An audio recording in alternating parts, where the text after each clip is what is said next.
Welcome back to my channel మా ఇంటి log. సింపుల్గా ఈజీగా ఎగ్ ఫ్రైడ్ రైస్ చేసే విధానం చూసాం. దానికి కావాల్సిన పదార్థాలు అలా ఎగ్స్ అంతా కొట్టి వేసుకొని అలా పొడిగా చేసుకొని ఎగ్స్ అంతా పక్కన తీసుకోవాలి. దాంట్లోకి చిల్లీస్ ఆనియన్స్ వేసి ఫ్రై చేసుకోవాలి. ఇది లైట్గా ఫ్రై అయిన తర్వాత అల్లం వెల్లుల్లి పేస్ట్ వేసి అది ఫ్రై చేసుకోవాలి.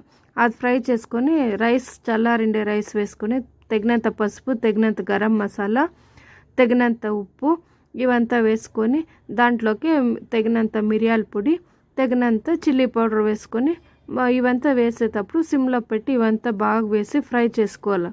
ఇప్పుడు ఫ్లేమ్ కొంచెం పెట్టుకొని దాంట్లోకి టొమాటో సాస్ ఎక్కువ వేసుకోకూడదు. టొమాటో సాస్ వేసుకొని ఫైనల్గా సోయా సాస్ వేసుకుంటే ఇలా వస్తుంది. దీంట్లోకి మనం ఆఫ్ చేస్తామనేటప్పుడు కొత్తిమీర వేసి దాంట్లోకి అప్పుడే పక్కన తీసి పెట్టుకోండి ఎగ్స్ వేసి ఫ్రై చేసుకుంటే